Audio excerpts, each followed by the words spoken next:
Hello, friends, and welcome back to r/IDontWorkHereLady. And our first story for today about the Karen who unsuccessfully took a cab. Need a taxi? Not me, guy.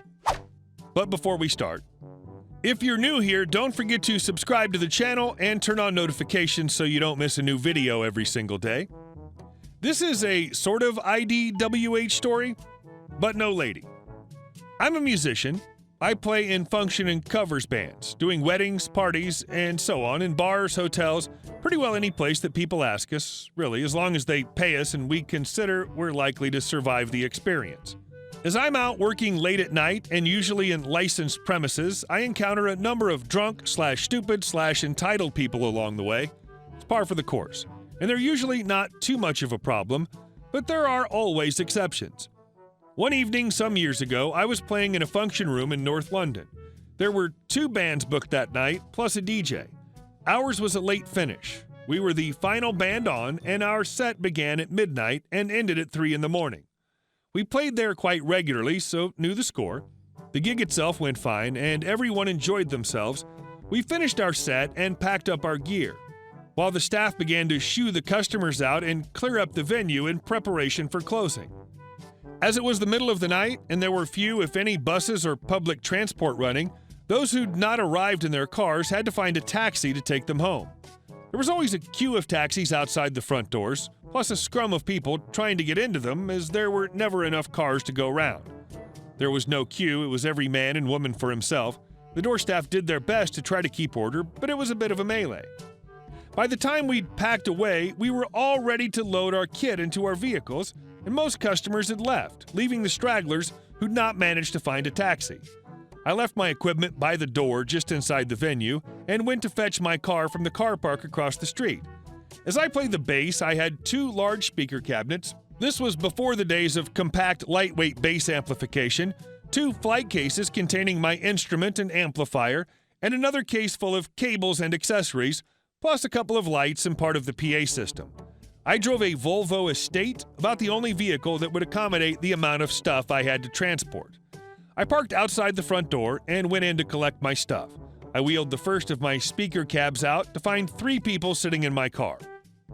I opened the tailgate, lifted the speaker into the vehicle, and asked what they were doing there. "You're a taxi," came the reply. "Take us to Harleston." "Sorry," I replied. "I'm part of the band. I need to load my equipment. Can you get out of the car, please?" "Don't give us that. You're a taxi. Now take us to..." I walked around the passenger door, looked in, and said, "Listen, mate, take a look at my face. Ring any bells? You've been looking at me up on that stage for the past 3 hours. I'm in the band. Now, get out of my car, please." "Don't effing lie, you see. You're a..." Realizing this was going nowhere, I went to the rear of the car and retrieved the pickaxe handle I keep there for emergencies. I went to the passenger door, opened it, and told my new friends to get out and wave my little friend at them. "For the last time, I'm not a bloody taxi. Now get out or you'll get this." This had the desired effect. They got out, grumbling, and went back to the front door to wait for a taxi. I continued to load the car, bid goodnight to the door staff, got in and started the engine. As I did so, one of the 3 ran to the car. I quickly engaged the central locking. He pulled the door handle, which wouldn't open. He wrapped his arms over the roof and around the windscreen on the passenger side, shouting, "Take us to Harleston, you see!" His friends headed toward the car, so I engaged first gear and eased forward. They stopped, but our hero clung on, kicking at the door and yelling. I increased my speed and swerved from side to side in an effort to dislodge him. He clung on, still yelling. He held on until I got to the end of the street, but I managed to throw him off by taking the sharp bend at the end of the road at speed. He fell in a heap in the road and lay there. I didn't bother to stop to find out if he was all right.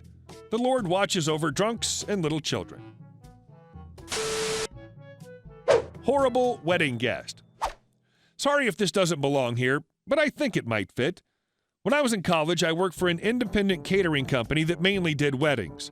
People tend to be either very nice or very mean at weddings to waitstaff, and the company I worked for didn't really care about the customer, so I always tried to go out of my way to make everyone's experience better. Because my company was independent, it means we would travel to whatever venue the wedding was being held at and didn't actually work for the venue. After dinner at this specific venue, I was bussing plates and had a full stack of about 10 in my hands, with silverware in between them, which created some imbalances, and they were heavy. I was walking quickly, trying to get back to the kitchen without being in anyone's way. This woman tried to flag me down as I was coming towards her and stopped quickly to say, "I'll be right back, ma'am. I just need to set these down quickly." As I started to walk away, she grabbed the back of my arm and squeezed it, which made me drop the plates I was carrying. Luckily, only a couple of the plates broke, and she just sat there and scoffed while I picked them up. Once I was done cleaning up, she snapped her fingers at me and did the finger signal to move in closer and said, "Now that you're done being a klutz, where's the gift table for me to put my gift on for the bride and groom?"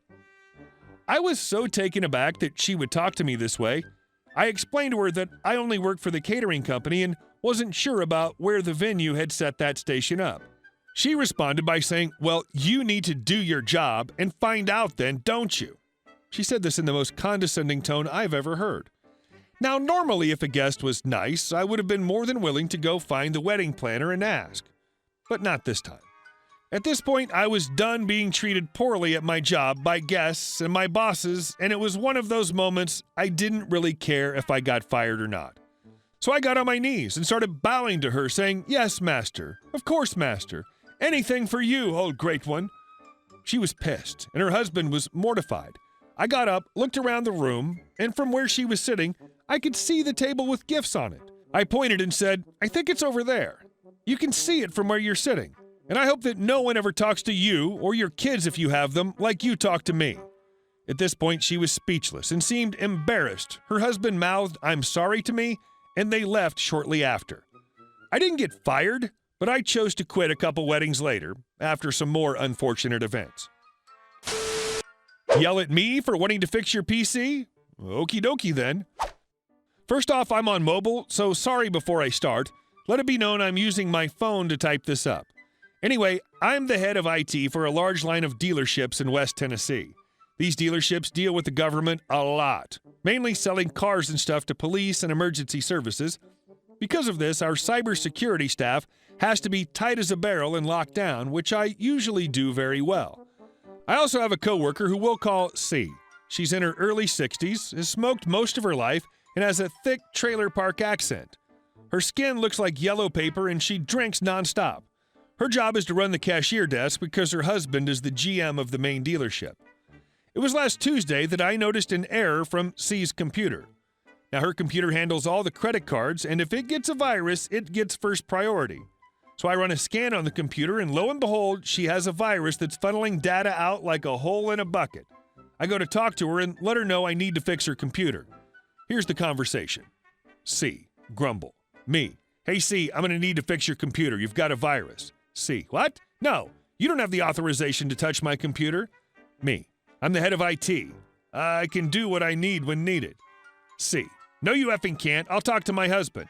At this point, she yelled for a bit about my age, 23 years old, and about how millennials lie. Then she gets up to get the GM/her husband. GM, "Don't touch your computer. We'll have a professional look at it." Meaning his son. Not a professional. Me. "That is a really bad idea. We already have to let people know what's happened because it's a breach in our security. If we get audited, it could be even worse." Here's where I got mad. GM, "Listen, you're a kid and this is the adult world. Just do what I say." Silent rage is now building. And I nod. GM, "Besides, we barely use you. We don't even need an IT department. We've operated for 30 years without one." Me. "Can you write down specifically what you want me to do so that I know exactly what my duties are from now on?" At this point, the GM and C both did so and signed the lists. C. "I hope you learned something from this." Me. "I sure did." After this, I went home and decided that maybe we needed an audit. So I called some of the agencies we work with and hinted they might want to audit us. Fun starts here. I walk in the next day and find not one, not two, but 4 of the agencies sent someone to audit our records and systems. We failed spectacularly. And the reason was because we had a virus on the main payment computer. I get called into the CEO/owner's office. Owner, "What the hell happened to our system?" Me. "Well, it's mainly because of C." C then interrupts. "It's because he looks at porn." Me. "No, it's because C and GM told me not to fix their computers and changed my duties." safe. That's a flat-out lie. The GM got called in at this point, and the CEO asked him if that was true. He says, "No, it's not. We never—" Me, interrupting. "Here are the papers they both signed telling me specifically what to do. And here's the ticket for her computer that she had me close." I slid the paper across the desk to the CEO. "Thank you," he says. "Go on. Go do your work and fix the system. The two of you stay behind." Later that day, I walked by her cubicle and she was packing her stuff into a box. The GM was also packing his stuff. They were both apparently blackballed from working in the area's dealerships. We also lost 2 multi-million-dollar contracts. The best part was that when I walked out to my car, she was sitting on the front steps crying, and she saw me and said, "Can you give me a few bucks since you effed me over?" So I pulled $1 out from my wallet and in big, bold letters wrote, "I hope you learned something from this," and I handed her the $1 and went on my merry way.